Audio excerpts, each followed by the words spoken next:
we begin, we say, Adonai Natan va'Adonai Lakach, Yehi Shem Adonai Mavorach. We say the Lord has given and the Lord has taken away. Praise be the name of the Lord. A tender as a father with his children, the Lord is merciful with his worshipers. He knows how we are all fashioned, and he remembers that we are all but dust. The days of man, the days of woman are as grass. They both flourish as a flower in the field. The wind passes over it and it is gone, and no one can recognize where it grew. But the Lord's compassion to his worshipers, his righteousness to children's children, remain age after age unchanging. My flesh and my heart may fail, but God is the strength of my heart, and he is my portion forever. Mizmor LeDavid, Psalm 23. The Lord is my shepherd, I shall not want. He has me lie down in green pastures. He leads me beside the still waters. He guides me on paths of righteousness. He revives my soul for the sake of his glory. Though I walk in the valley of the shadow of death, I fear no harm, fear with me. Your staff and your rod do comfort me. You set a table inside of my enemies. You anoint my head with oil. My cup overflows. Surely goodness and mercy shall follow me all the days of my life, and I shall abide in the house of the Lord forever.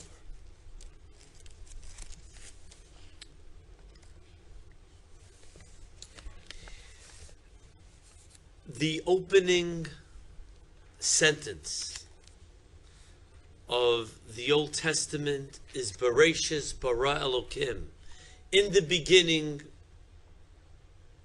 everything that God created, the heavens and the earth. And we see that the beginning letter of our Torah is the letter Bet, the letter B.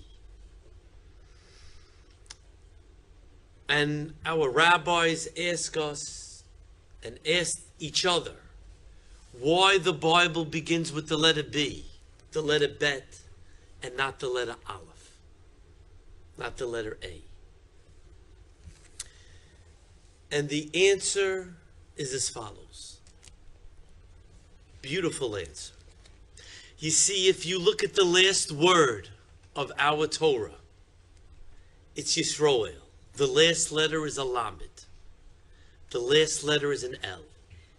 And if you take the last letter of the Torah and put it together with the first letter, the Bet, the B, it spells Leiv. And what does Leiv mean? Leiv means heart. And I believe that is what Stephen and Ronnie Lasky were all about. Everything that is in our Bible has to do about doing whatever you can, but with a full heart. Not just going through the life, not just doing the mitzvahs, because it says it, because we have to. In other words, don't go through life through the motions. Rather, whatever you do here on this earth, do it with the full heart. And that, ladies and gentlemen, was Stephen and Ronnie Lasky. Being a spouse, a mother, a mother-in-law, a grandmother, a friend. They were not that by name, but they did it all with a full heart. After speaking to their sons, Jeremy and Josh, I came to this conclusion. that if I would have with me today the world's greatest speechwriters, the world's greatest poets, they would not be able to pen the love, devotion, dedication that they had for each other, that they had for their mishpacha, that they had for their family, and that they had for their friends. But I'm going to try. Stephen and Ronnie had a great sense of humor. They were very funny. They both loved art. They were extremely selfless. They loved family time. And they loved to eat out. They both enjoyed going to the movies, going to Broadway shows, and wherever and whenever they had the opportunity to babysit, they would. Their grandchildren, Tyler and Madeline, let me take a guess where they're sitting.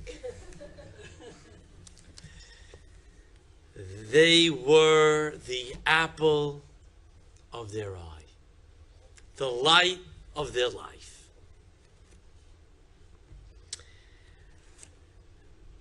We come here today, and I'm soon going to call upon various speakers that are going to speak. But in my own humble opinion, I say that we come here today and we only say that we no longer have Stephen and Ronnie's physical body with us anymore. But everything they did for you, everything that they meant to all of you, they're always going to be in your hearts. They're always going to be in your minds. And you're going to take them wherever you go. And yes, death takes away our loved ones. But you know, we have one thing over death, and that's the memories. Death cannot take away the memories of our loved ones. And I know it's very difficult, and you know, the one that you love. We say for Stephen and Ronnie Lasky's great life here on this earth, we have the faith that they are now reunited, they are together, and will live in all of our hearts forever. And let us all say Amen. This time of the service, I'm going to call upon Jeremy, who's going to say a few words.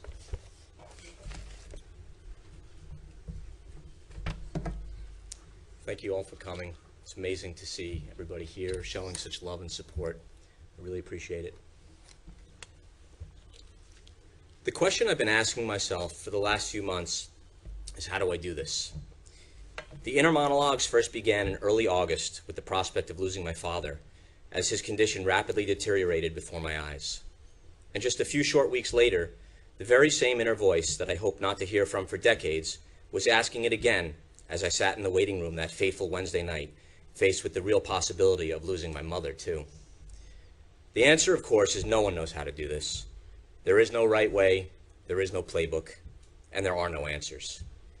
As I stand here now, after many weeks of reflection, I wonder, how can I possibly eulogize and honor two people at once, let alone the two most important people throughout my entire life? Without answers, there's just endless questions. How do I make sense of it? How will I ever come to terms with any of this? The words we've all been using, like unimaginable, unreal, horrific, awful, unthinkable, they don't even come close. The loss, sadness, grief, and the emptiness, everything has doubled. There are 3 separate compartments or chambers of pain that have formed in me. I now cycle through them continuously around the clock. There's Dad, there's Mom, and then there is my parents. So for this speech, I'll take them one at a time and then together. Dad. Every little boy needs a man to model what being a man is. Some have this model in their father, others do not. I was very lucky. Tyler and Madeline, I want you both to know that you had the coolest grandfather anyone could ask for. You really never got to see what he was for most of his life. Growing up, he was truly the funnest dad around. All my friends were magnetically drawn to his playful, lighthearted, and constantly teasing nature. My best friend in grade school, Roger, recently wrote me that he didn't know they made dads as cool as mine. Many friends will even recall a shared first. The Lasky house was where they saw their first Playboy. He'd always politely leave a pile of recent issues out in the open as bathroom reading for his guests. He was the most popular teacher in the school. Every school has one, and my father held that crown for more than 40 years at Dewey. He made everyone around him smile, and his office was a magnet for student activity, energy, and enthusiasm. Year after year, prom after prom, yearbook after yearbook, he'd have a direct personal impact on thousands of students. No one touches more hearts and spirits than teachers in society. He was the shaper of minds and destinies in those students' most formative years. As an art teacher, he gave even the least talented students confidence to try and draw what they see. Never did I realize the sheer impact and effect he had on so many in that aspect of his life. Then after his passing and the outpouring of love and remembrance for his lasting legacy in the memories and hearts of so many Dewey students. I think my father knew all this and got strength and confidence from it. He may have never risen to any great financial prominence or success in the business world, but he taught generations of students that grew up to be Pulitzer Prize-winning playwrights, executive leaders of ad agencies, feature film directors, and thousands of others who can trace their own paths back to drawing in Mr. Lasky's class, or to the wisdom of his counsel in the senior advisor's office during those terrifying months in a teenager's life that's about to graduate high school. I found an email recently where he wrote to a Pratt classmate, quote, I spent over 45 years teaching in the New York City school system and feel these were the best years of my life. In retrospect, the best years of my life were about my teaching, and I love so much of it because of the impact I might have had on my students. Dad, you had a massive impact. He taught me perspective in all meanings of the word.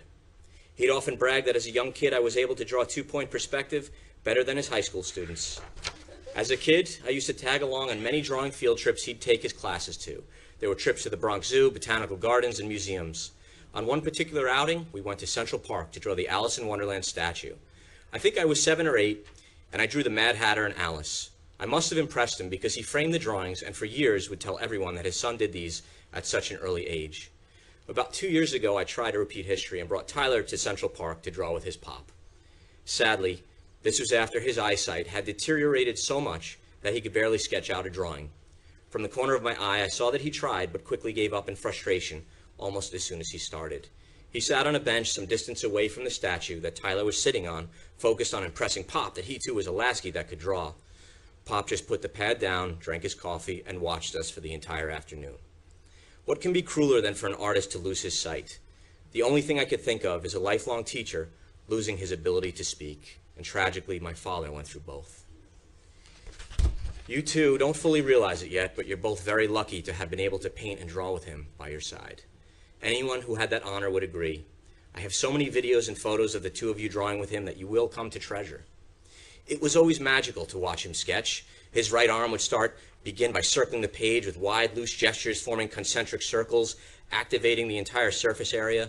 Forms and shapes would just start to come into sharper focus as he continued to work the lines more and more. He'd gradually add more pressure to his strokes, making decisions and choices where to lay down darker, more rendered contours. Eventually, a hidden image would be revealed that was always there as his line work would bring everything fully into focus. It was always astonishing when that moment of recognition happened for anyone who witnessed this, at first wondering, what is he drawing? Where is this going? And then all of a sudden, oh, I see it now. It was revelatory.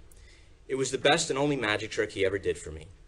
And to any of his students who have sat frustrated trying unsuccessfully to draw a particular subject, his ability to sit down next to you, take over the drawing for a few minutes, and show you how to translate the scene onto the page was an up-close and personal demonstration of his raw, preternatural talent. He made it look so easy. Painting was his happy place. In the years leading up to and following his retirement, he rediscovered his passion, love, and furious talent for painting. Not just any painting, of course, but one of the most difficult techniques to master, the art and control of watercolors. The volume of paintings completed during those years are staggering. The love and pride he took in rediscovering this passion, he blamed or perhaps credited to me on many occasions. It's your fault, he'd tell me, for pressuring him for years. I used to say, when are you going to start painting again? Didn't you go to college for that? You haven't painted in decades, Dad. Well, he certainly showed me.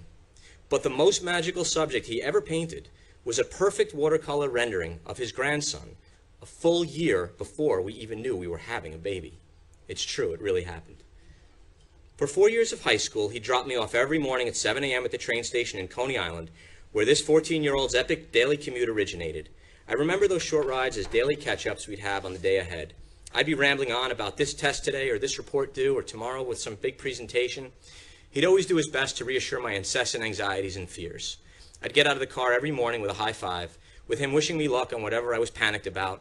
I knew he never had any real concern, though. Indeed, he always had more confidence in me than I did in myself.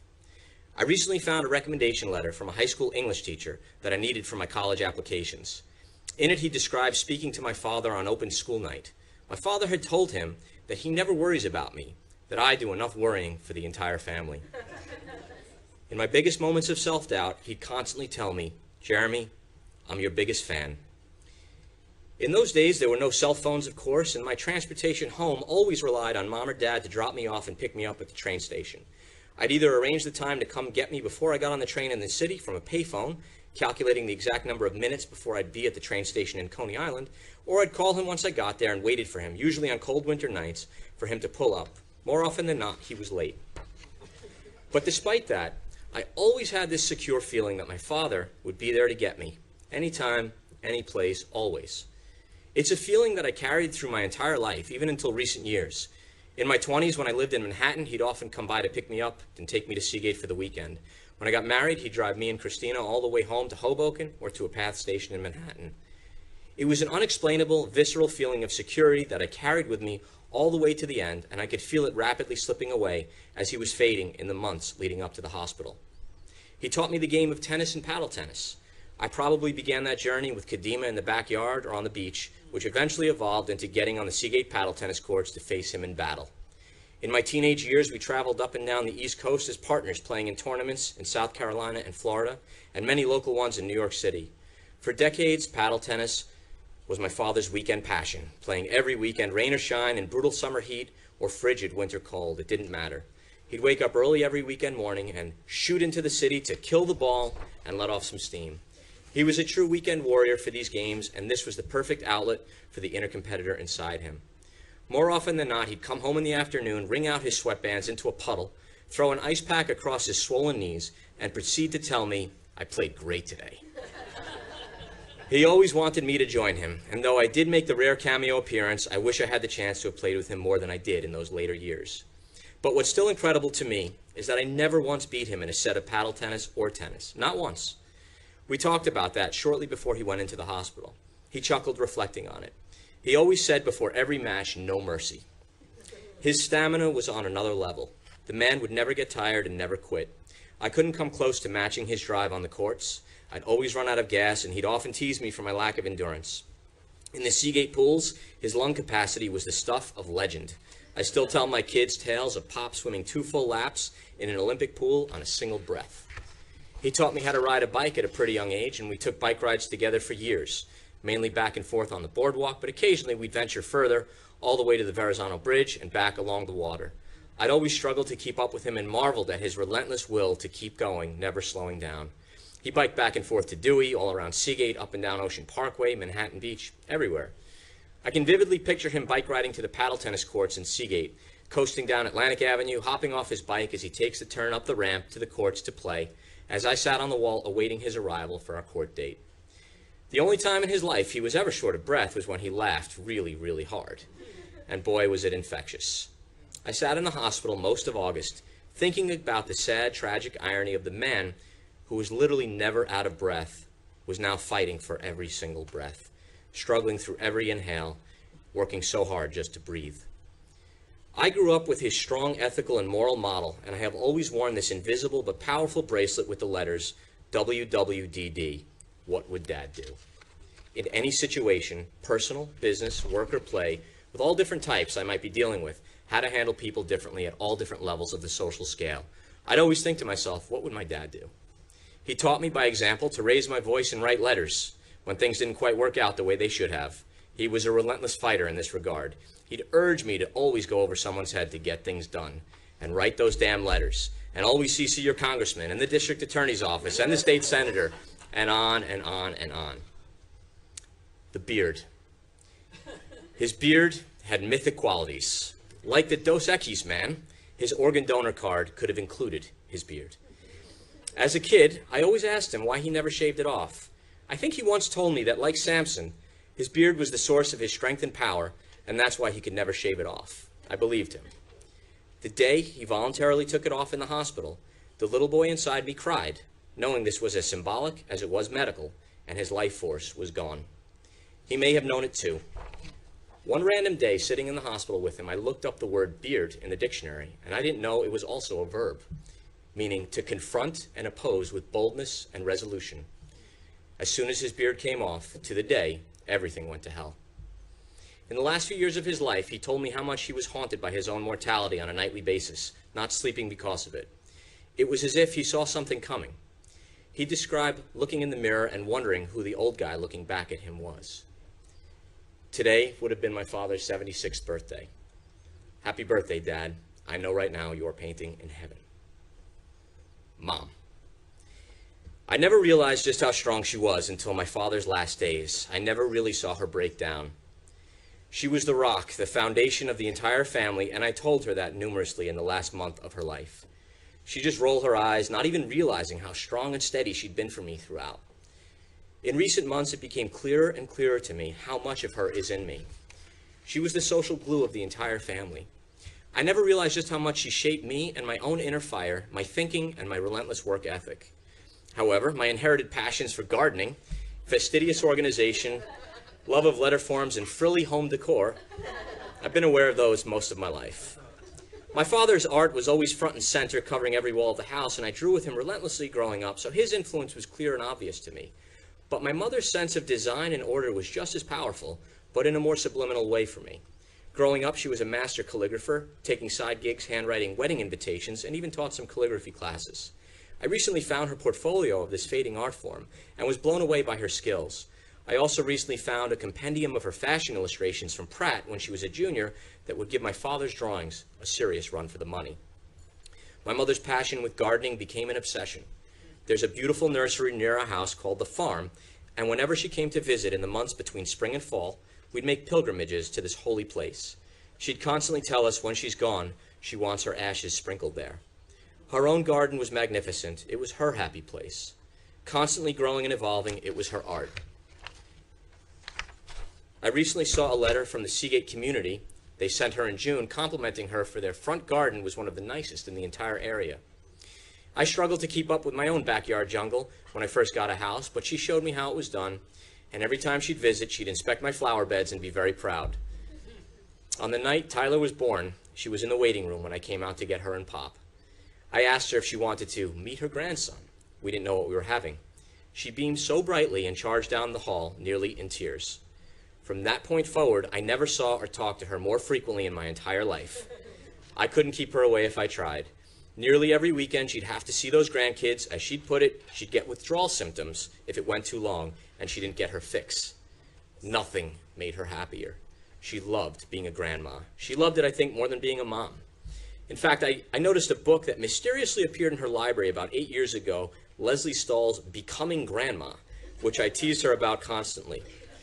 When Tyler was maybe 1 or 1.5, he just started saying Nana on his own, and it stuck. At first, she resisted it. After all, that's what Josh and I called her mother, Nana. She fought against it, but eventually she grew to embrace and love the name. The saddest part of all this for me is what she will miss and won't be here for. She was so looking forward to everything in their growth and development, the next chapters in each of their life stories. So excited for the years and decades to come.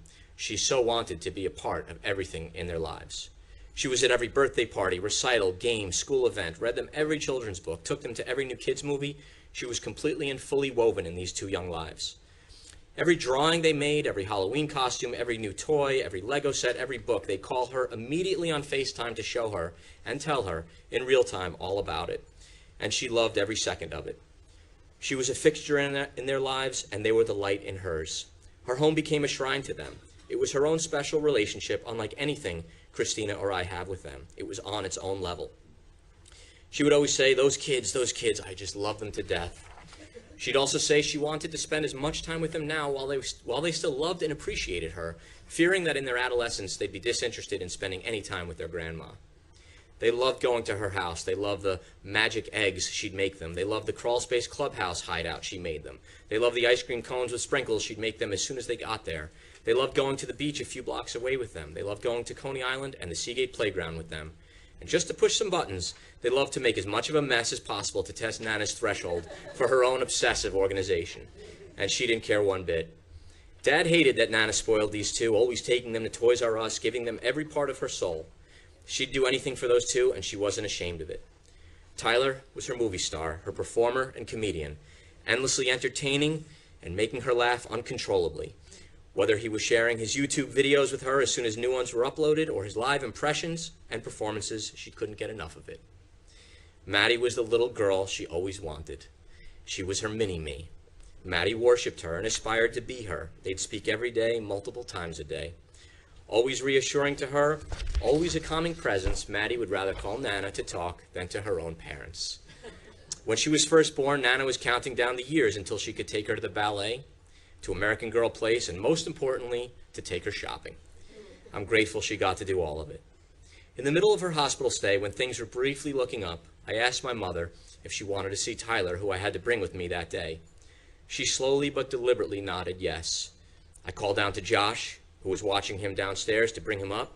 Tyler walked into the room, cautiously, trepidatiously, seeing her on the bed with all these machines and tubes around her. He came over to her bedside with a very nervous smile. I lifted him up where she could see him, and she just lit up. Boy, did she light up. He said anxiously, "Hi, Nana." And as much as you can smile with your eyes alone, she did. He reached out and held her right hand, and she squeezed it so tight. It was a moment I will never forget, and it was the last time they'd ever see each other. After he left that day, he kept talking about coming back to see her again. The next time would be with his Halloween costume on to show her and to make her happy. When he found out that we wouldn't be going back to see Nana, he sadly said to me, "That wasn't the plan, Dad." How do you explain to a 5- and 8-year-old that this isn't normal, that this isn't the way things are supposed to go? Nana wrote a children's book for Maddie, dealing with her extreme shyness issues of not liking to talk in front of adults. My mother had this brilliant idea to write a story and have my father illustrate it about a girl in a similar situation and how she overcame it. She called it the story of Misty. The story was about a little girl who never spoke to anyone, but then one day in the playground, one of her friends was about to get hurt on the monkey bars, and Misty shouted at the top of her lungs, "Look out!" and saved his life with her voice. She was then hailed a hero. Nana would read this story to Maddie so often she memorized it. When Nana first had her stroke, and we knew her voice was going to be compromised, throughout the weeks of recovery, Maddie started reciting the story of Misty by heart every single night, as if now this was her chance to help Nana find her voice and talk again, just like Nana had done for her. The last day I spent with her. We had gone to visit her for the first time at the house about 2 weeks after Pop had passed. My mother was deeply saddened and visibly shaken up. She couldn't bring herself to even open his hospital suitcase or deal with any of his belongings yet. It was a very emotional day for all of us. We went to lunch in Coney Island to see a restaurant she was contemplating using for his memorial. I wasn't a fan of it, and though she was disappointed since she was so anxious to just get it done, she completely agreed with my opinion. And she continued to complain about bad headaches. It was a picture-perfect afternoon. We walked the boardwalk and went to the amusement park to get the kids on some rides while the season was winding down. We got a pass for a few rides, and we all went around watching them go from one to the next. We walked over to the Cyclone, but unfortunately they were both too short to ride, and Nana said to Tyler, Next summer, I'll take you. Growing up in Coney Island, in the shadow of the parachute jump, it was a fitting and poetic last day to spend with her. Mom and Dad. Josh and I won the genetic lottery to have the parents we did. They had the two most infectious laughs I've ever heard. If you listen for it, you can hear them both right now. Throughout the last few months, I would try to channel each of their voices to help me accept what was happening and get through. It helps me to cope and to hear them guiding me. Having my mother next to us on my father's deathbed made it all too familiar and recent to be able to hear her talking to me by her own bedside. I kept hearing her voice whisper to me, "Jem, you'll get through it. Do the best you can." And when the most unthinkable decisions were faced, I could hear her say, "You know, I wouldn't want any part of this. Enough is enough. Horrible, just horrible," with her eyes winced tight. And I'd hear my father say, "I don't deal well with any of these situations. There's nothing to say. It's just awful. There's nothing you can do." This was a story of two lives tragically cut way too short. They were completely different circumstances, but with frighteningly similar parallels. It has shaken me to my core and the most life-altering event I'll ever experience. It has given me a greater appreciation of the fragility of life, the delicacy and inevitability of it all, the importance of time, treasuring each moment, and how fast it all goes. And still, I have this burning need for some sort of closure. The yearning to tell her everything that had happened was building in me during the weeks following her stroke, when hope of some recovery was evident, was stolen and pulled away from me, leaving me doubly shattered and empty. There was that brief chance, some semblance of a meaningful recovery in a life, and that was pulled out from under us at the worst possible time. There are so many narratives we tell ourselves to make sense of things that make no sense. The lines of, "They're together now," or "She didn't want to live without him," or "She knew after the stroke that her life would be significantly compromised and require full-time assistance, and she wanted no part of it," or "She just died of a broken heart." Whatever we each need to hold on to, whatever helps us explain the unexplainable, is necessary for acceptance. We'll never really know, but what I do know is that I'll spend the rest of my life wondering. Mom and Dad, I have and always will love you with every part of my being. The lessons and wisdom that you have taught me and the love you have shown me are everlasting. Rest in peace.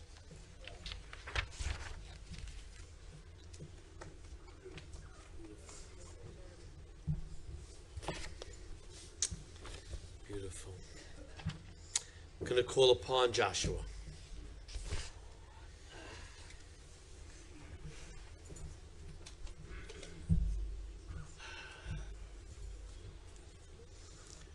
Big room.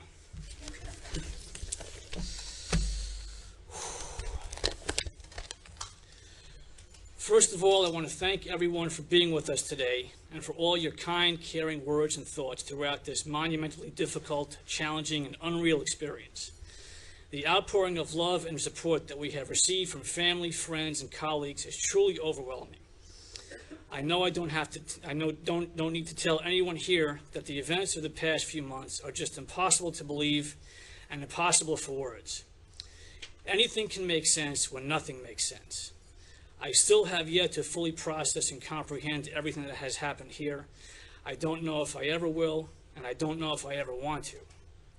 What I do know is that we are here today, and Jeremy and I are here at all because of two extraordinary people. So exactly 1 year ago tonight, we were out to dinner, as Jeremy said earlier, to celebrate his 75th birthday, and we were all okay. He wasn't feeling great, but he was okay. Bonnie was here and brought our four-legged friend Gabe to him, which may have been the best birthday gift he ever got.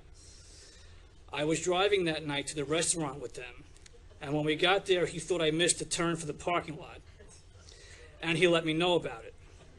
So I know he was okay. What's amazing to me now as I think back is how much of our lives together was spent in the car. Many cars over the years, from as far back as I can remember, right up until very recently. Short local rides to long road trips. Albany, Florida, Pittsburgh, Boston, Maine, and all without GPS or navigation. When I was very young, I used to love to watch his feet when he was driving. Sometimes it seemed like he only had one toe on the very edge of the gas pedal. I would think, how can we be going so fast on one toe? When I was young and in the car with them, it was exciting. Almost all the comforts of home, but with a sense of adventure as well. When I was older and ready to get my license, I'm sure that was stressful for them. He tried to teach me to drive. It did not go well. Even after I had been driving for years, he was still very free with the, shall we say, suggestions. You know you could pass this guy. Make the light, make the light. I think you missed a few potholes there. They only had one car when we were young. Then they reached the point where they were able to have two. And she always got the older one. So she got the 1970 Malibu, then the 78 Chevy station wagon, then the 85 Pontiac 6000. Her first new car was the 93 Nissan Sentra. She was very excited and a little nervous. I went with her when she picked it up at the dealership, and she had to get used to all the new features, functions, and technology. She tried to move the seat, and by mistake, she opened the trunk. She never had a remote trunk before. I lost my place here. But she picked it up pretty quickly. She mostly drove just locally, errands, shopping, going to work. She wasn't much for long car trips. Her limit in the car, even as a passenger, was going to Jeremy's house in New Jersey, or maybe the Hamptons if traffic wasn't too bad. But sometimes she would want to drive to his house if just the two of us were going. She would drive there and I would drive back. He loved to drive, anywhere and everywhere. Hated traffic, but loved to drive. Get out on the open road. When we first started driving, we would split the driving with him on those long road trips. That was the origin of the famous family line, "Don't be a hero." He would say, if you're driving and you start to feel tired and you want to stop, don't be a hero. They will forever be two heroes of mine. Go to this page here. He also loved his cars, especially his Mini Coopers. He had 4 over the years. He got the last one just 3 years ago and wanted me to go with him to pick it up for one reason. He bought the floor model in the showroom that had all the features, navigation, Bluetooth, dashboard screen with a joystick controller. And he wanted me to be there so the sales guy could teach all that stuff to me, and then I could teach it to him. He then still had little interest or patience in learning any of it, but he loved to drive those cars. I think we can all agree that one of his favorite days of any year was that first warm spring day when he could put the top down in the Mini and maybe cruise on over to Meat Supreme and pick up something for the grill that night. On that same first warm spring day, she would be running to Home Depot to start getting the garden into shape for the summer. She took particular pride in the house and the front and backyard, the deck, the patio, and they loved to entertain there as well. Countless barbecues, lunches, dinners, holidays, and celebrations, good times and great memories. Back to here. In recent years, when we went out as a family, there was a kind of passing of the baton of sorts, where he was driving less and less, and I was driving more and more. And then he wasn't driving at all. Even recently, when we were driving him around to all of these medical appointments, being chauffeured all over the city, a few times he said, you know, I could really get used to this. When we weren't in the car together, we were at the house together, a lot. When I moved out, I didn't go far, which was good because I was close and bad because I was close. I would be there just about every Sunday for dinner and sports on TV, the Yankees, the Giants, although he's not missing much this year, a great tennis final or a golf final. Sports on TV did one of two things for him. He would either be totally into it or it would put him right to sleep. Not always, but a lot of times those dinner invitations would have a little bit of a chore or task attached to them. Could you change the light bulb in the hallway? Could you put together these tables for the patio? The big one in recent years was, could you help me order something on Amazon? Which translated to, could you order something for me on Amazon? His line about that was, if you keep doing it, she's never going to learn. I didn't really mind, though, because the favors went both ways. I was usually doing laundry at the house at the same time. We developed a kind of texting shorthand where she would text me 2 words, dinner tonight, and I would text back 1, laundry? There was another long-standing tradition at the house, and it comes down to 1 word, Jeopardy. I would be there for dinner at least once during the week as well, so we could watch Jeopardy together. Even if I wasn't there, we would watch it over the phone. I would call during Final Jeopardy, and we wouldn't even say hello, just yell out the answer if we knew it. And I would hear him in the background. Can't he call after it's over?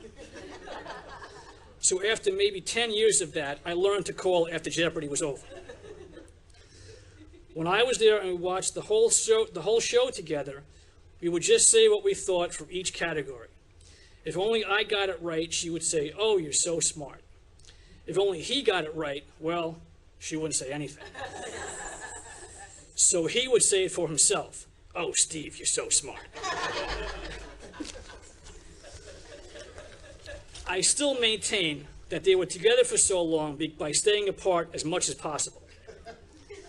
So after Jeopardy was over, she would go to the back to watch TV in the bedroom, and he would go downstairs to watch TV on the couch with the dogs.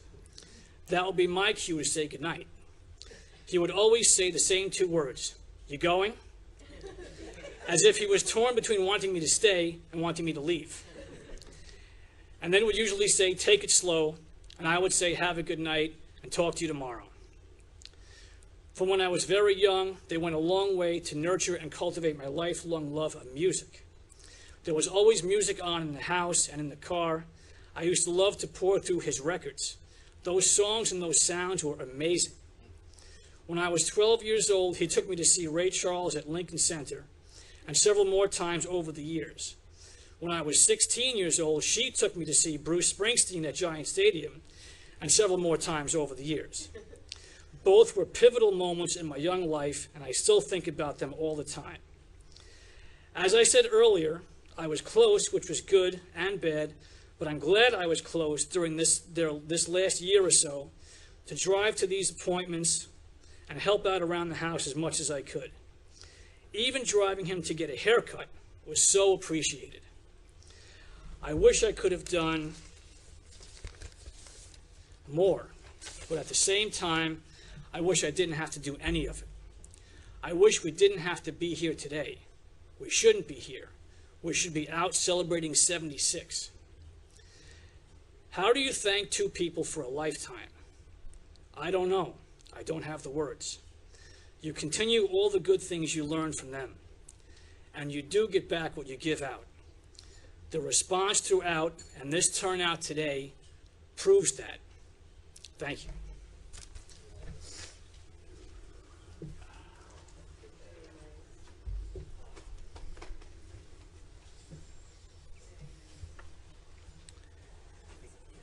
Sure. Okay. Yep. Nicole Tyler.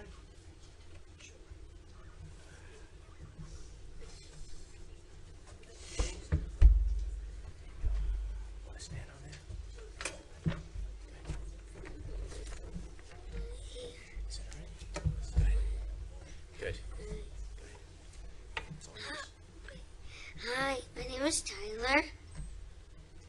I am Pops and his grandson, and I am 8 years old.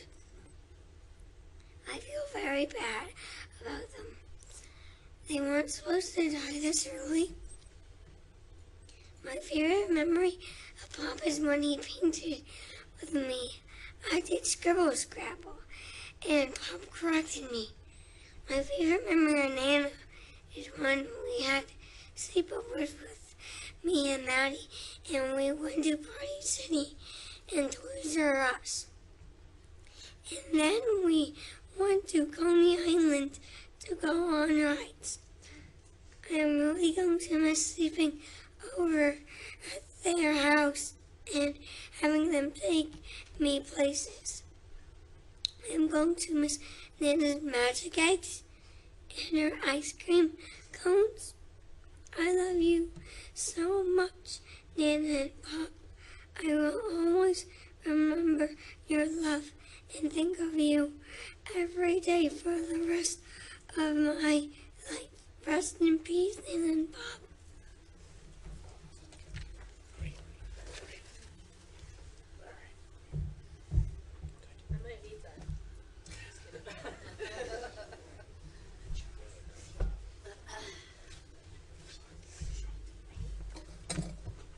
Good job, Tyler.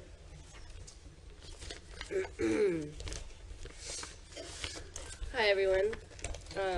I'm Paula Lasky. I'm Steve and Ronnie's niece from California. Steve is my father Henry's younger brother, and as many of you well know, they grew up in Albany, New York, and despite their almost 7-year age difference, they became quite close. My father died August 4th, 2016, so essentially a year ago, and essentially a year before Steve went into the hospital. My father's memorial was the last time I saw or spoke to Steve face to face. I did see him in the ICU at Cornell Medical Center, but he was very sedated. Strangely, this ended up being the last time I was with Ronnie, and it was the first time I spent any concentrated time alone with her. I flew out to be with Steve and, of course, Josh, Jeremy, and Ronnie. It was kind of unusual for me to drop everything and fly to New York, but I felt a strong sense that I needed to go, as if my father was pushing me onto the plane and straight to Steve's bedside so I could pour out all the love my father and I had for him so he could actually feel it when I held his hands. Steve and Ronnie and Steve are names I've always said together. Ronnie was married to Steve by the time I was born in 1967, and at that time, when I was born, she was 22 years old. In any event, they were my young, hip, artsy, rebellious aunt and uncle who lived in Brooklyn. I always thought of them when I watched Welcome Back, Kotter, and I imagined Steve's students were like Vinnie Barbarino, Horshack, and Washington. Steve and Ronnie were funny, and in my memory and fantasy, laughed those incredible laughs all the time. My house growing up in Oakland, California was filled with Steve's paintings and prints, many of them nudes of Ronnie. Ronnie made me stuffed funny-faced dolls and bought me some of my favorite clothes of all time, most notably a teeny tiny denim string bikini when I was 7, and I Love Central Park sweatshirt that I wore to my first day of high school. I also had, Beck and I got John Dewey high school t-shirts for our Santa gifts. So they were brought by Santa. I was like, what the hell is John Dewey High School? Needless to say, I was surrounded by their influence and beautiful creations my entire life. So no way, they were always around me. Steve came to visit me when I was a freshman in college at Tulane in New Orleans. He was there for his teachers' conference in 1986, and he took me out to dinner for a couple of evenings. I was having a tough time. I was deeply lonely, and my parents' marriage was breaking up. And he was the first person I opened up to about any of that. He had a special gift with teenagers, which I'm sure many people here can attest to, and he asked me all the right questions and really helped me that night. I came to appreciate what an incredible teacher he must have been. I could feel how much he loved being a teacher and how much he loved overseeing the yearbook and coordinating all the senior class trips and parties. The 3,000-mile difference between us was a huge barrier, but the love was always there, and I always felt at ease when I was with both of them. And let's face it, Steve didn't love to chat on the phone, and neither did I. My father, on the other hand, was a big-time phone talker, and he could always be heard laughing from his bedroom with Steve. I was so envious of Steve and his ability to crack my dad up, so I got pretty good at it too, but there was nothing like the two of them.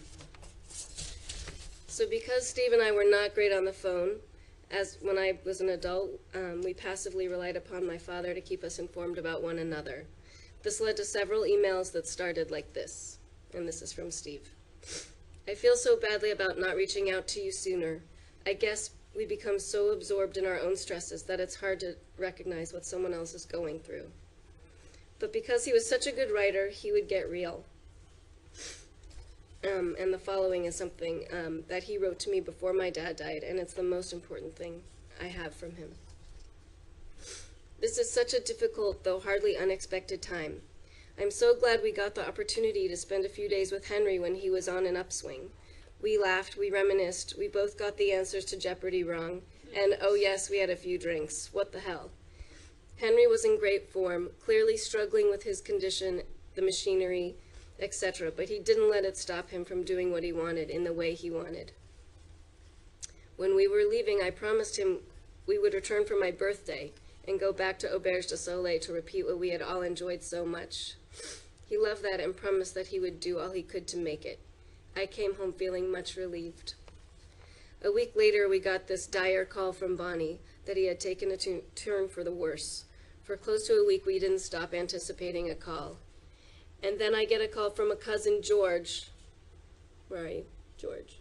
George is here. I get a call from a cousin, George, who I haven't seen or spoken to in over half a century. He had spoken to Henry that day. I was shocked. I didn't realize Henry was taking phone calls. I spoke with Henry the next afternoon.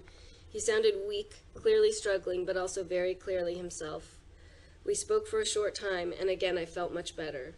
Not that I think he's out of the woods, but he's still here, and he's still Henry.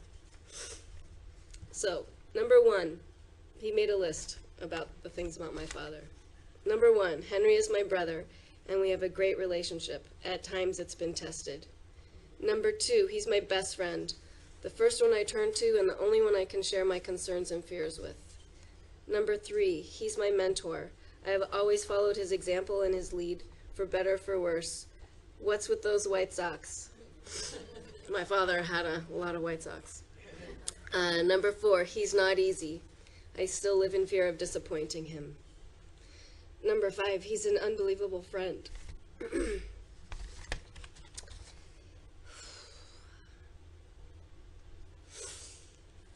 And I'm so envious of how he sustained so many relationships for so long.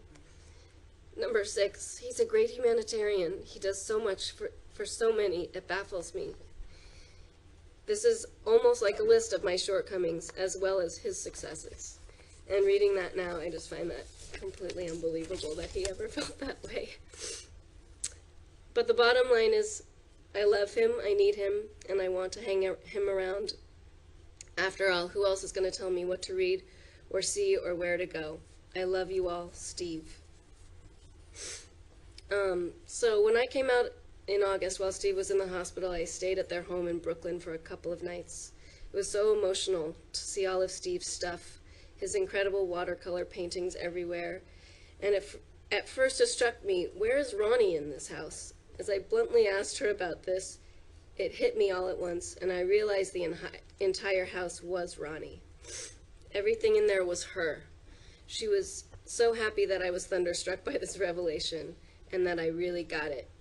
The beautiful garden, the deck where we drank a lot of wine and watched the sunset, the upstairs bathroom, and just every little touch.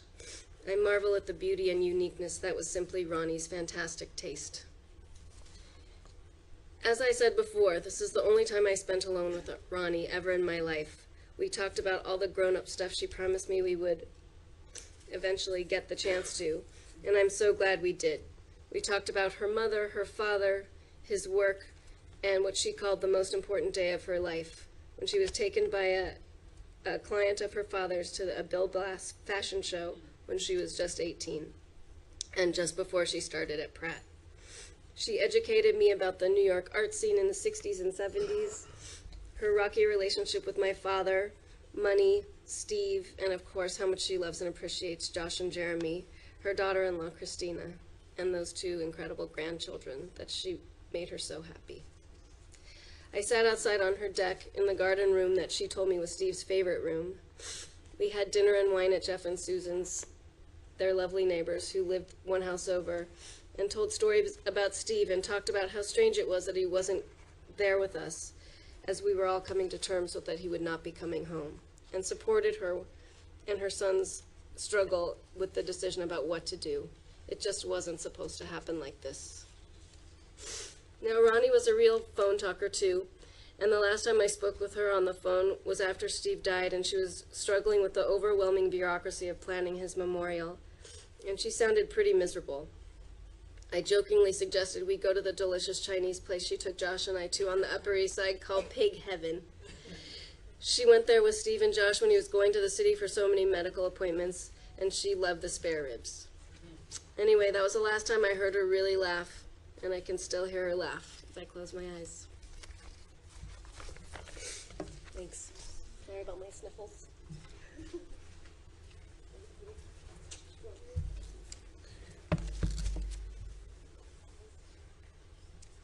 I'm going to call Rebecca.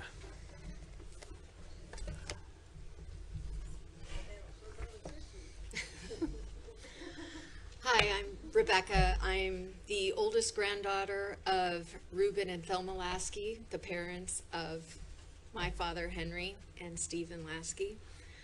And it's really an honor and a pleasure to be here today. It's so hard to try and figure out, what do I say, because it's two of them, and how do you kind of figure this out? And so I wanted to relay just a few of the memories that I had of my aunt and uncle my whole life.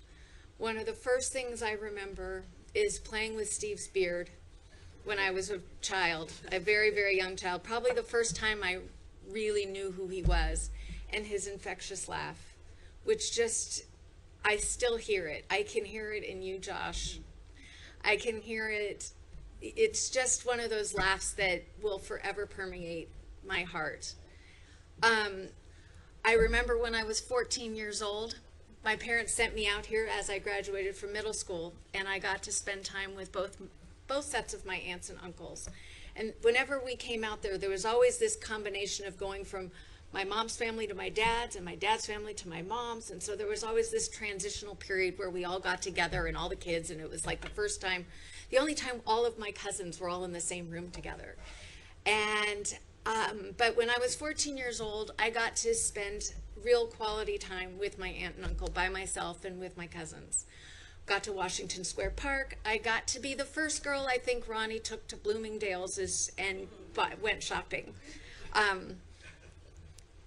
Sorry, but you know, it happened to me first.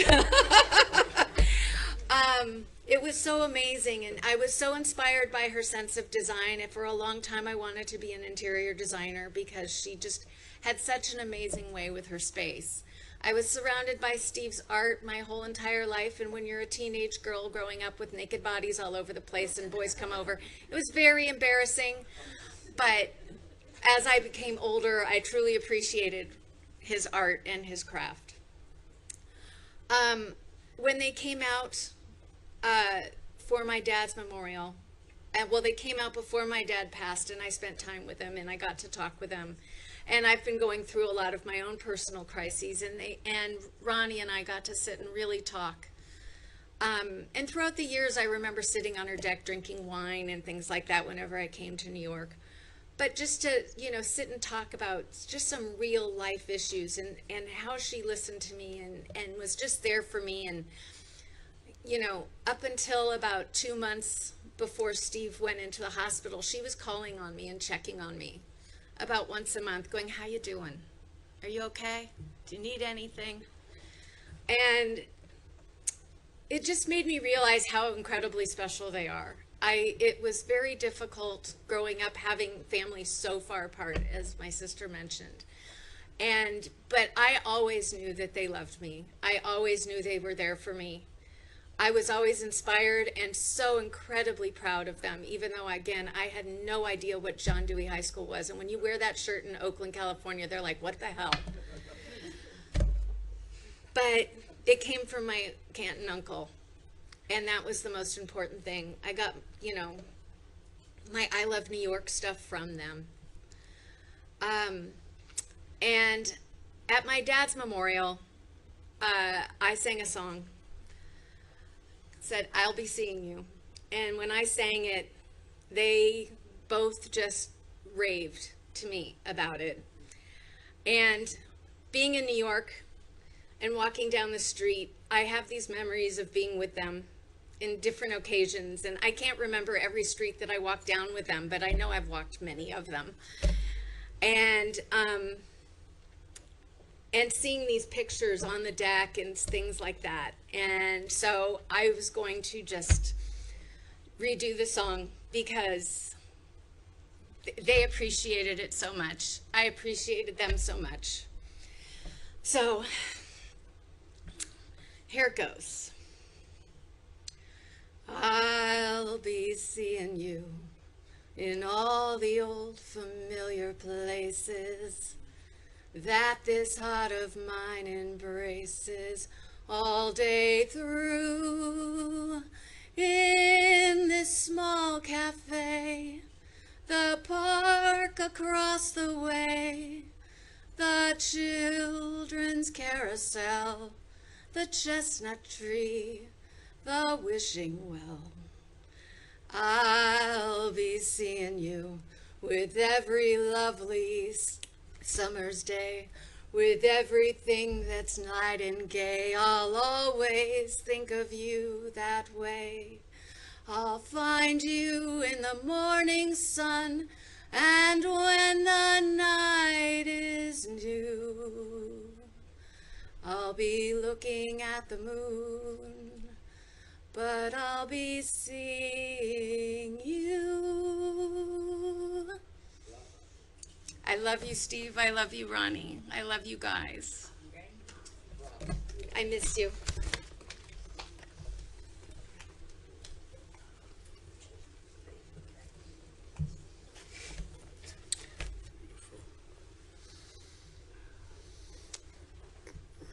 Going to call upon Paula Lasky.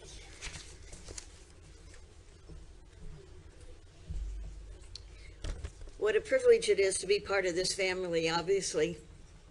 You know, the cottage is not about dying, it's about life, and so that's what we're going to talk about. We're going to talk about life. I met Henry, Stephen's brother, when I was 17 and fell madly in love. Unfortunately, he was 25, and after 4 months of dating, he found out that I was 17. So we went our separate ways for 27 years. 28 years later, Henry was hearing cases in New York, and he invited me to come and be a medium in New York. And his brother and sister-in-law picked me up at the airport. Well, wow. Yeah, I knew it was going to be a test, because if they didn't like me, it wasn't going to happen. Fortunately, Steve and Ronnie and I were like made for one another, and I may use the word too much, but it was bashert. It was meant to be. Henry and I had 27 wonderful years together, just like Ronnie and Steve had more than that. And Ronnie used to call me, and we used to complain about, oh my God, how difficult they were to live with. And it was funny when you were talking about that night driving to the restaurant and him saying, "You're going the wrong way," because they both kind of had that edge, but we loved them, and beyond their own way of dealing with certain things in life, they had an incredible way of giving a lot of love. Steve was the most incredible writer. Whenever he was upset about something, he wrote about it, and we would get a copy of it, and I would just sit there and read it over and over again and think, he should have been an English teacher. But then I would look at his artwork, and I inherited that when I became Henry's wife, and it always made me smile when I would see it. Recently, I think you heard about the fire in California. Well, we were at the epicenter of the fire. I was.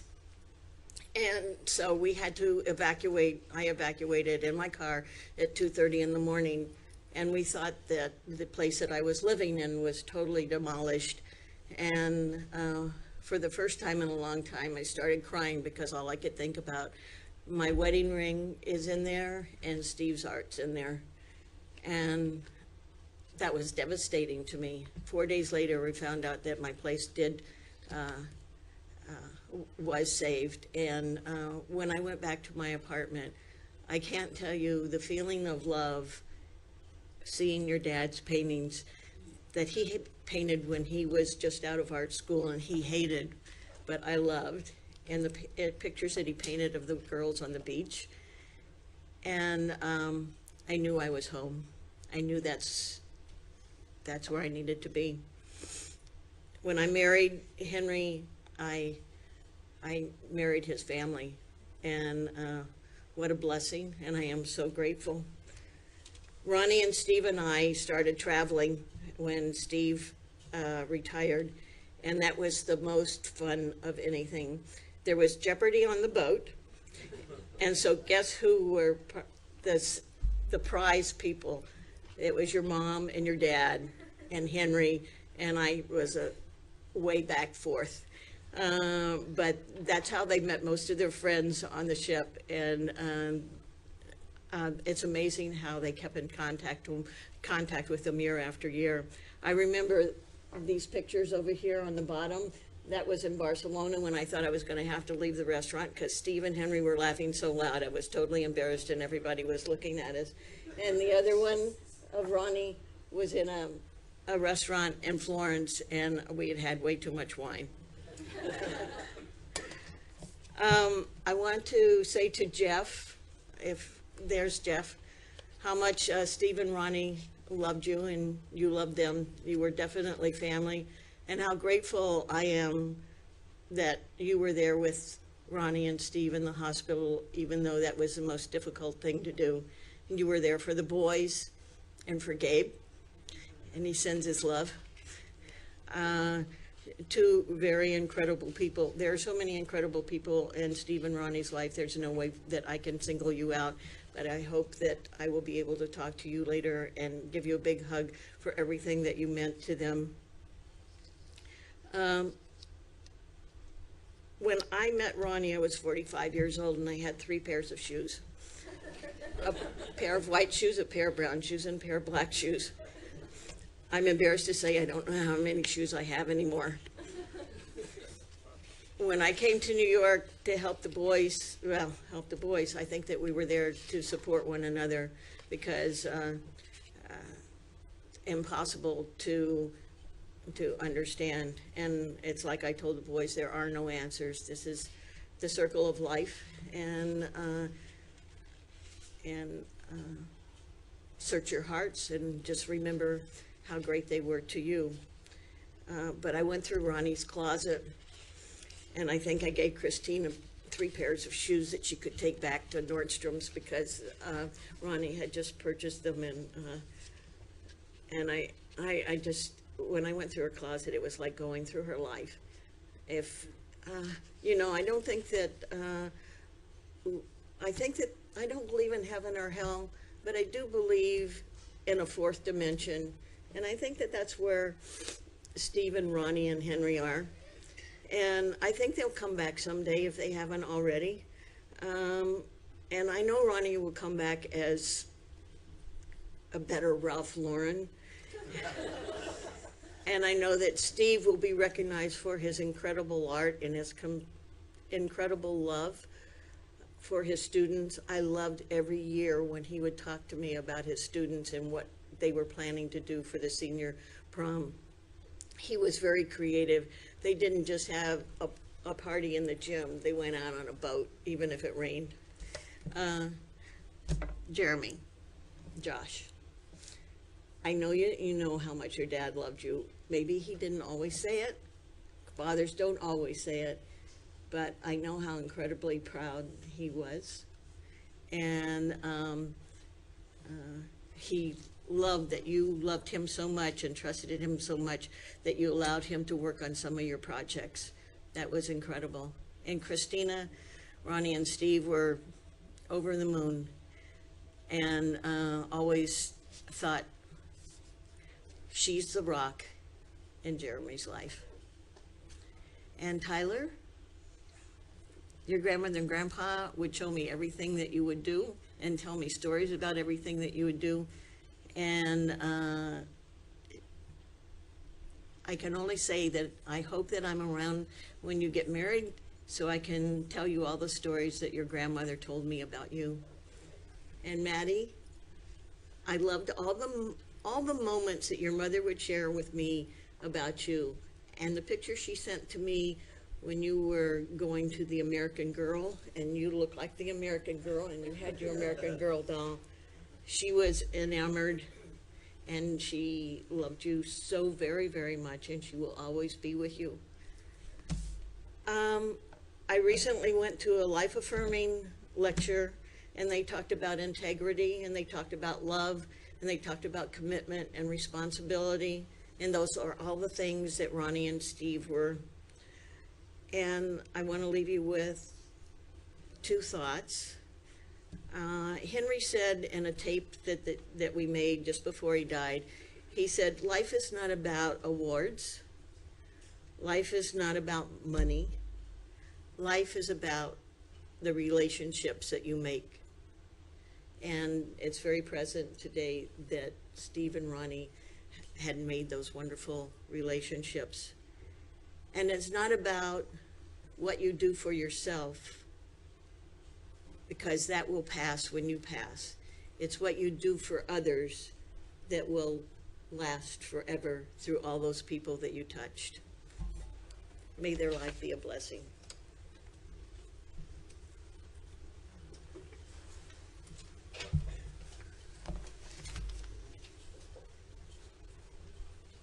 I'm going to call upon Doreen Rosenberg.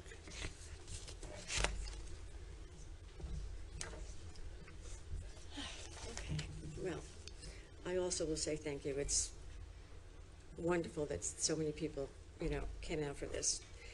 I could not say no to Jeremy when he asked me to speak. He knows this is way out of my comfort zone.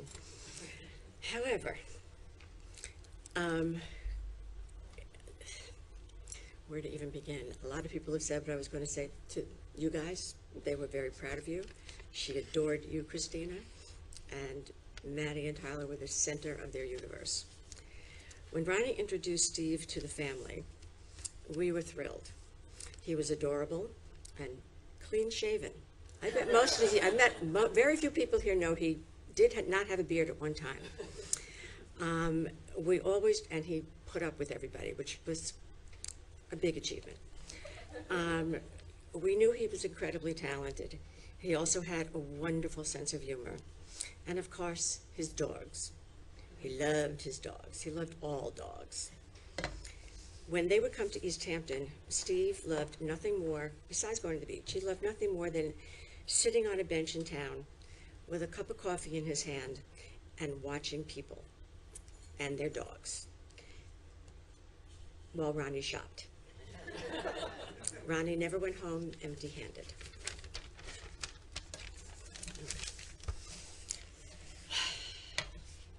Ronnie. Okay. My cousin, my sister, my best friend. We were always close, more so as we got older. She did grow to love the dogs too. She actually had no choice. But her garden, as you've heard, was her pride and joy. She was always sending me pictures. She had incredible style, whether it was decorating or in clothes. We spoke on the phone once a day, usually twice. When my husband Bob would come in and I was on the phone, he assumed this is who I was speaking to, and he would yell loudly, "Hi, Ronnie," loud enough for her to hear, and she would laugh. She knew, and sorry, I'm losing my place. She always knew she was on call the night before I was leaving for any trip I needed her help to pack. We watched all the award shows together on the phone to dish about people and clothes. For better or worse, and it's your opinions, I'm the one responsible for Ronnie's love of wine. Took a little time, but she got to love it as much as I do. We would frequently call each other at 5 o'clock, give or take, to say cheers, knowing that we probably had a glass of wine in our hands. So, let me just end by saying, I will raise my imaginary glass and say cheers to Steve and Ronnie. We are better people for having had you in our lives. I love you both, and you will be missed terribly.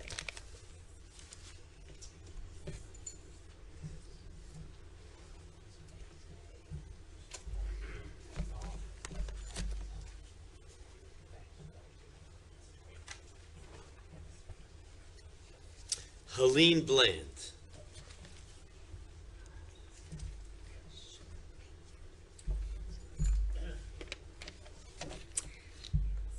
65 years ago, as I entered second grade, I met a girl. I'm not sure she was wearing the dress this day, but I remember it. A red dress with black velvet buttons. I remember that dress. And I remember most of her outfits. We were friends from second grade. Not like siblings. We never criticized. We were never angry. We would never stop talking to each other. All we did was laugh and have fun. We cried sometimes. We never judged. We supported each other. We shared a lot. We shared our clothing. We shared about our families. We shared television, books, and still, through the years, what are you reading? What book should I read? What book should I? What do you want? I'm watching the same thing. We misbehaved a lot. We did great things, too. Her father used to take me in the summer. I went to sleepaway camp. When I got home, I believe it was called Mikowski's Bungalow Colony, and we had fun giggling there. We used to, before high school started, we danced on the porch to Bobby Darin songs, practicing. Ronnie was a great dancer. I'm an okay dancer. But through the years when we went to functions together, even with our husbands, come on. And we would dance. Should we dance like Philly? Should we dance like this? We used to watch all the dance shows in high school. I loved taking my SAT course. Ronnie and I would buy candy on the way up to the course, and we'd sit in the back and giggle and eat candy. We really didn't behave. We misbehaved a lot, and we enjoyed that too. We shared a lot. One thing came up, and I wanted to mention, fashion design. We were in major fashion design together, poking each other, laughing and talking. We shared clothing. She would call me the night before school and say, bring your green skirt and your green and white sweater. And I would say, get out your gold skirt and your gold and white sweater. And we would share clothing. I would go there and enjoy the family so much. Florence, her aunt, and her mother would have their hair washed when I got there. And I would set their hair in rollers. And after school, we'd laugh as we combed it out and had a good time. Her fashion sense, I didn't share it as much as I would have liked to.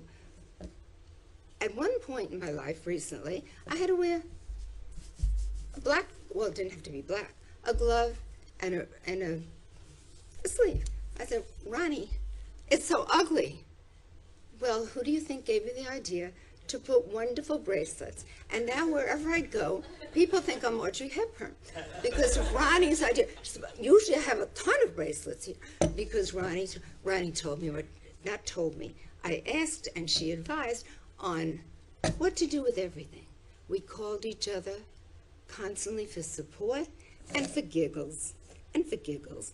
And I would get her birthday cards. Her birthday's in June. I would start getting them in the spring because they said, Ronnie's going to laugh over this one. And I would send sometimes 3 and 4 birthday cards because I know that I would be listening to her laughter. Recently, we started going as often as we could, meeting at PJ Clark's for lunch. The hostess knew our story. We had the same waitress all the time.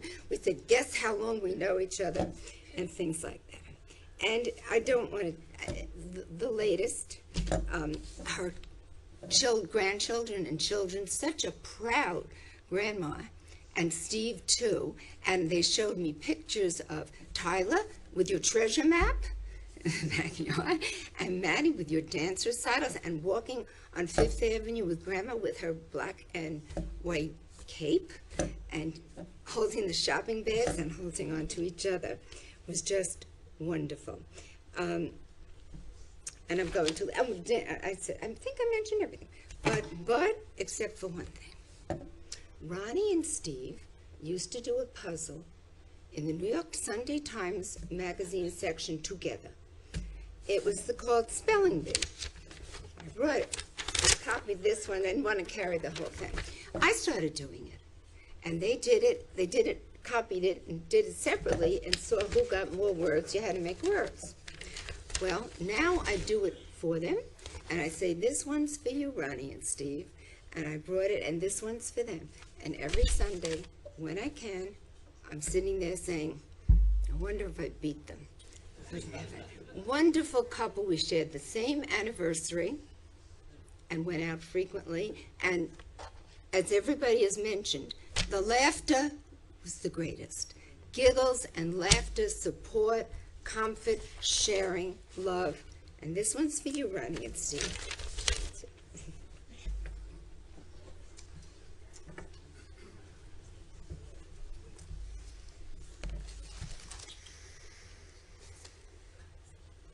I'm going to call upon Donald Margulies.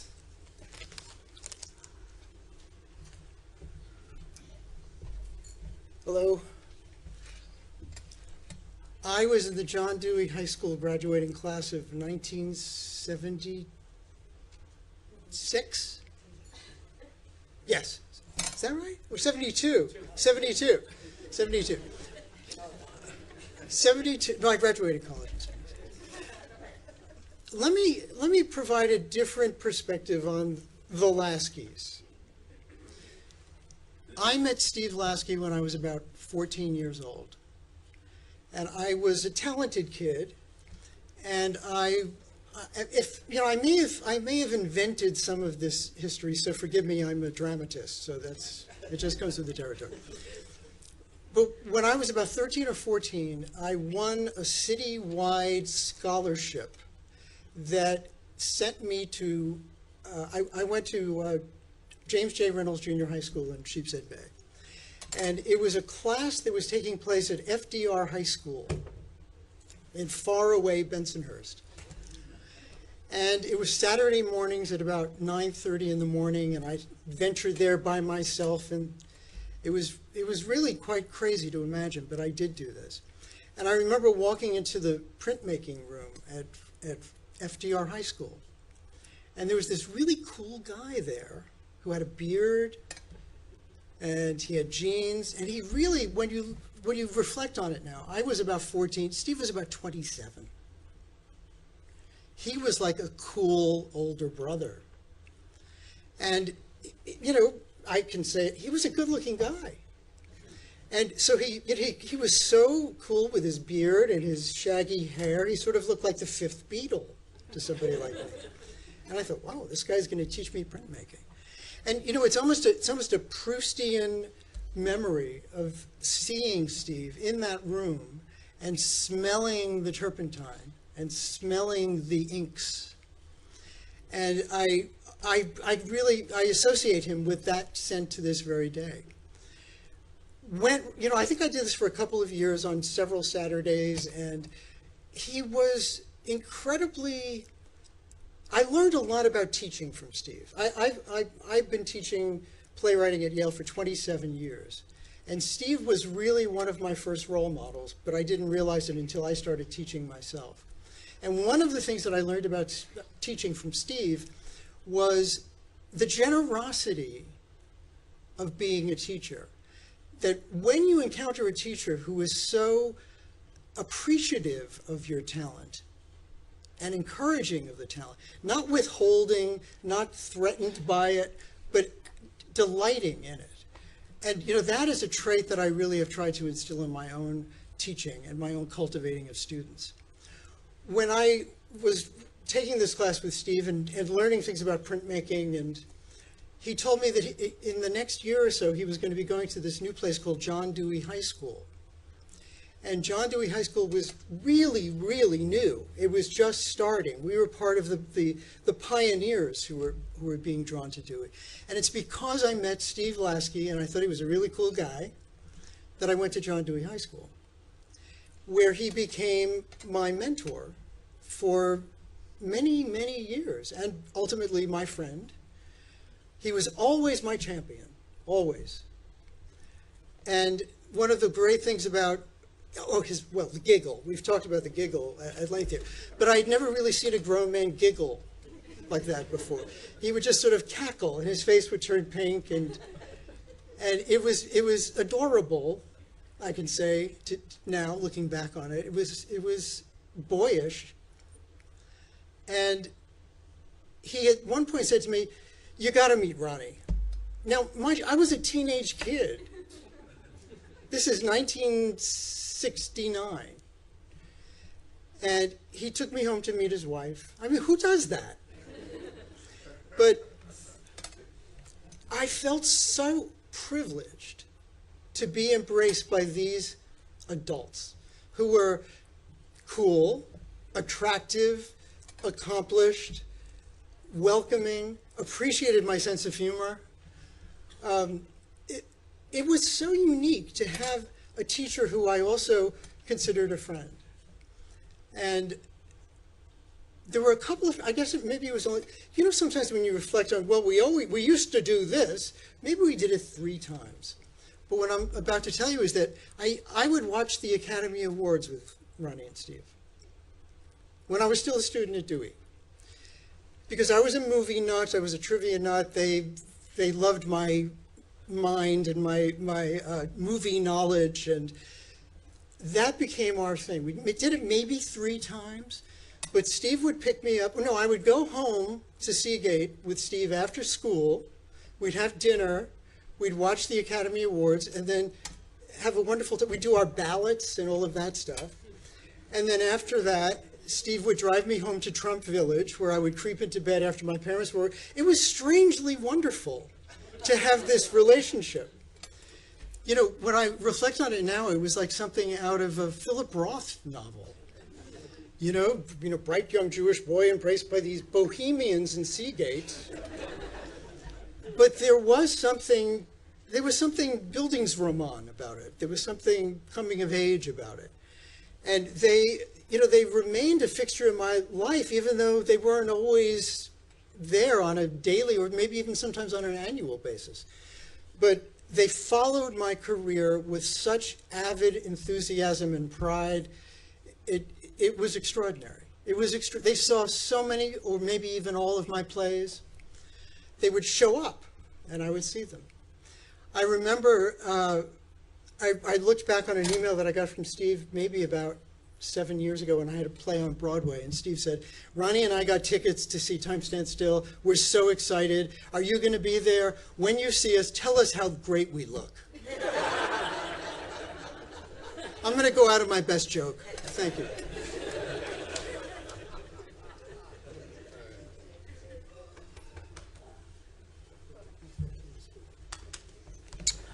I'm going to call upon now Steve Aiello.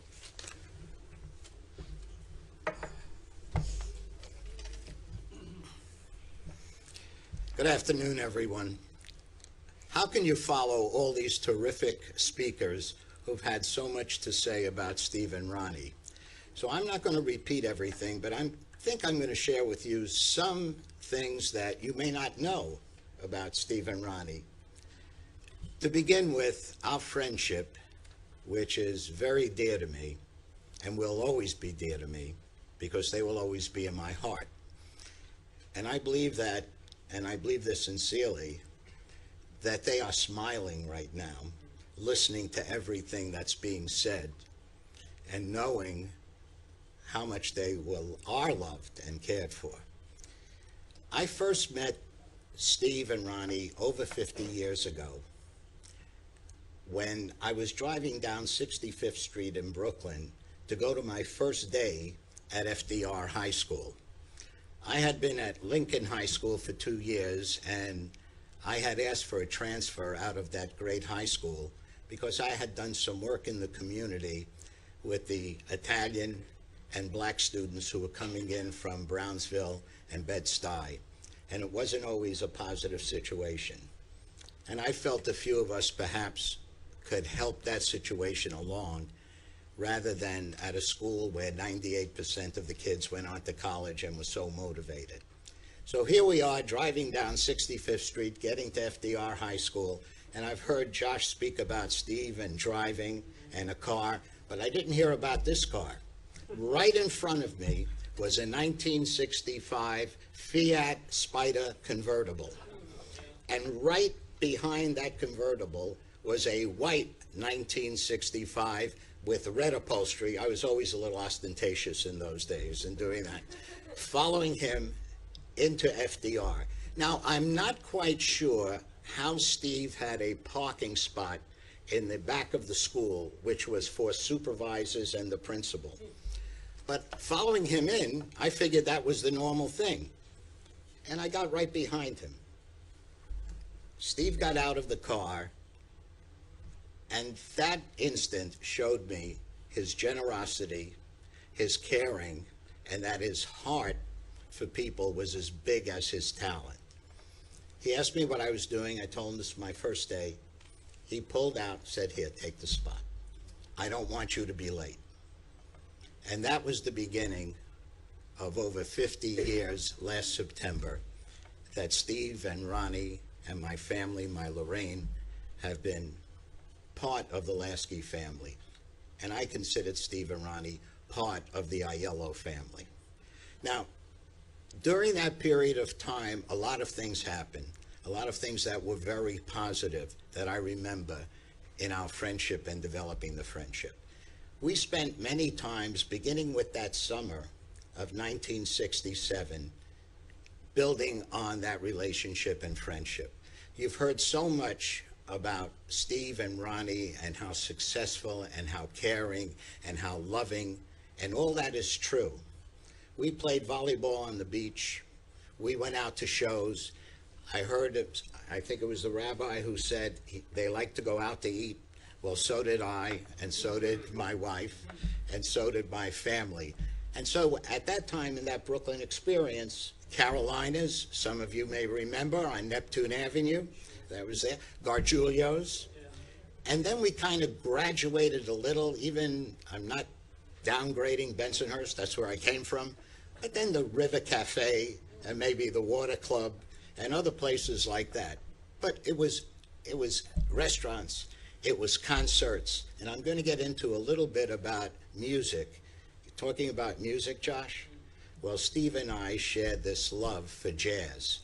And when I say jazz, I mean jazz as the umbrella term. I'm talking about going back to Dixieland, ragtime, swing, bebop, and we'd have discussions about who were some of the best and top jazz musicians. At that period in time, I was playing saxophone, clarinet, and flute and kind of supplementing my income as a teacher and loved to play jazz. Well, I remember a discussion that Steve and I had, and he said, "You've got to listen to this. You know, who is the best jazz male singer?" And of course, maybe it's the Italian backer. I said Sinatra, even though he's not a jazz singer. I think one of the, well, yeah, he's pretty good. But Mel Torme, let me tell you, the velvet voice of Mel Torme. And we would discuss things like, who was the best sax player? Well, the best alto sax player, that's the only one we agreed on, and that was Charlie Parker. Charlie Parker, who everybody comes after Parker. It's like Toscanini, everyone after him, you know, Caruso, everyone after him. And that went on for a while, and we shared a love for music of all kinds and actually spent a good deal of time going to concerts. Now, one of the things I was going to leave us with, and I'm going to put it in here because you'll have to put up with me another 3 or 4 minutes. The last time Steve and I spoke, when he could speak, we talked about getting together and going to a concert. And I wanted to surprise him and Ronnie. I'm on the board of governors of jazz at Lincoln Center, with tickets for the 4 of us to go to the holiday concert this December 17th, 18th, I'm sorry, 16th and 17th. I'm not going, Lorraine's not going. It's pretty difficult. I, wanted to do that with them and for them. We talked about Steve's birthday today. Well, we shared his 70th birthday together, and Steve and Ronnie were going to share my 75th, which was on October 14th together. I guess the lesson here that I want to say, and the regrets that I have, is that time is the only commodity we have. Think about that. And not to waste time. There was too much time in between when we don't see the people we love and care about. And we don't know what curveballs life is going to send us. Now, with all the laughter, all the fun, and there really was a lot of that, I regret that I let too much time go by before that happened. But what I don't regret is knowing Steve and Ronnie, and I've got to tell you guys right here, everyone has said it, but the most important thing in their lives, what gave them the most pride, and I recall the happiness when they shared with me of your birth, Josh, and then Jeremy, and then your marriage to Christine and the grandchildren. We've heard all of that, and that is absolutely true. And I know how much they felt for that. So I think if there's one thing I want to leave with, Steve and Ronnie will always be, as I said, in my heart. Don't waste time. And as someone said before, and this I will repeat with a little change, this world is a much better place for Steve and Ronnie being here.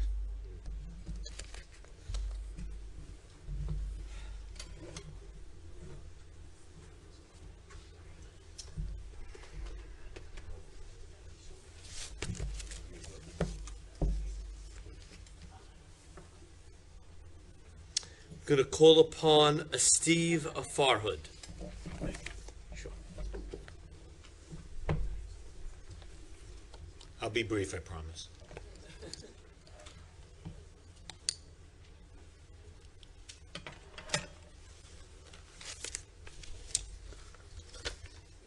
On this occasion, I think I'm echoing what a lot of people have already said. It's very important to smile and laugh so that we don't spend all our time crying. Most of our memories should be well lit, not dark, happy, not sad, and celebratory and alive, not mournful of the past. Steve and Ronnie were friends of my wife Marcia and I for about 30 years. Actually, friends is quite understated. Great friends is more like it, or friends bordering on family. Who knew 3 Jews and an Arab would make for such a perfect fit? The connection. Beginning in the late 80s or early 90s, Steve drove in to the city to play paddle tennis, as was mentioned before. 10 a.m. in Stuyvesant Town, every Saturday and Sunday. Regardless of the weather, and for every backhand and lob, we were right there with him. This was a ritual that was precious to Steve. The most amazing thing, before his double replacement knee surgery, Steve had knees that were about as efficient as those of the Tin Man in The Wizard of Oz. Yet when he ran after a ball, or tried running, he never fell down. Not once. So Steve might not ever make the Paddle Tennis Hall of Fame, but defying physics, he belongs in the Anatomical Hall of Fame. And one other connection. Many an F-train ride ago, Jeremy attended Stuyvesant High School, at which Marcia just happened to teach. Legend has it that for 3 years, or 4 years, I don't know, 3 or 4, for 4 years, every time Jeremy crossed paths with Marcia, he'd try to hide. This was understandable. Who wants to hang out with the best friend of your parents, especially when she's a health teacher whose lessons focus on sexual reproduction and socially transmitted diseases? As great friends, Steve, Ronnie, Marcia, and I shared everything life threw at us. But what I choose to remember, and what is the case of our friendship with Steve and Ronnie is easiest to remember, are, of course, the smiles and the laughs. Everybody here knew Steve and Ronnie well, so I don't think it'll surprise you that an inordinate amount of the smiles and laughs were related to one subject: food. Of the hundreds of restaurants we shared, situated from Flatbush to Florence, Italy, I think first of Frankie's in Carroll Gardens. We usually ate at 5:30 because, as you know, even on weekends, Ronnie insisted she'd be home and under the covers by 8:30. One night, playing it safe, she wore her pajamas to the restaurant. But of course, they were stylish pajamas. Anyway, what I remember most vividly about Frankie's, and I think this says something about the people, is that each time we ate there, Ronnie, Marcia, and I would order the same entree as the time before and as the time before that. Steve, on the other hand, would consistently order something from left field.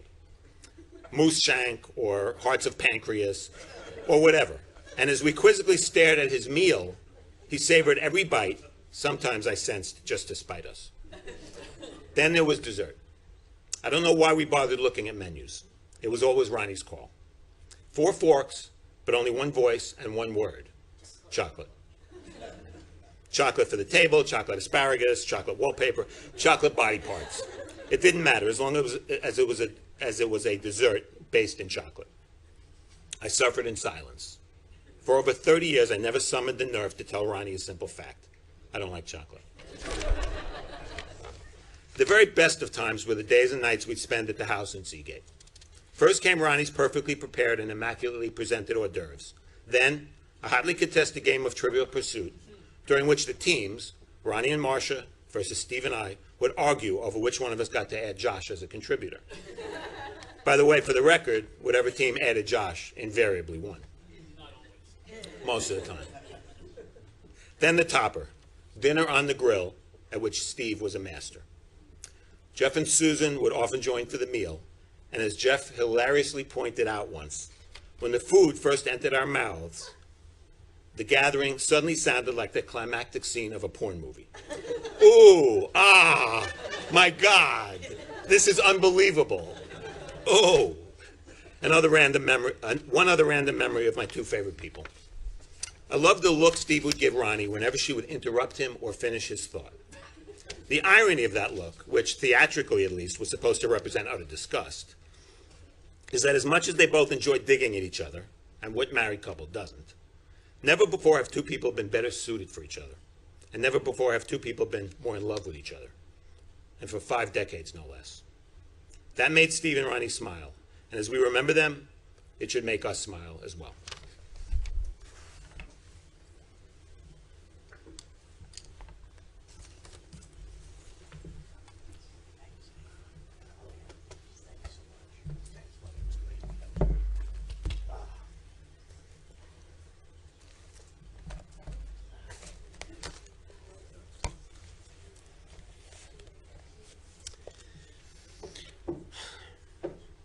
Please rise.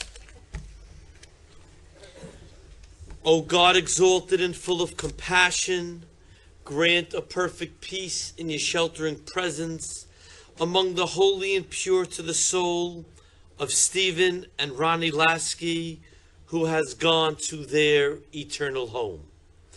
They are survived by their sons Jeremy and Josh, their daughter-in-law Christina, their grandchildren Tyler and Madeline, and all other relatives and friends. Master of mercy, we beseech you, remember all the worthy, remember all the righteous deeds that they performed in this land of the living. May both their souls be bound up in the bond of life. The Lord is their portion. May they rest in peace, and let us say, Amen. Dwelling in the shelter of the Most High, and abiding in the shadow of the Almighty, I call the Lord my refuge and my fortress. I say, He is my God, in whom I trust. Thus says the Lord, because you desire me, I will deliver you. I will save you because of your love.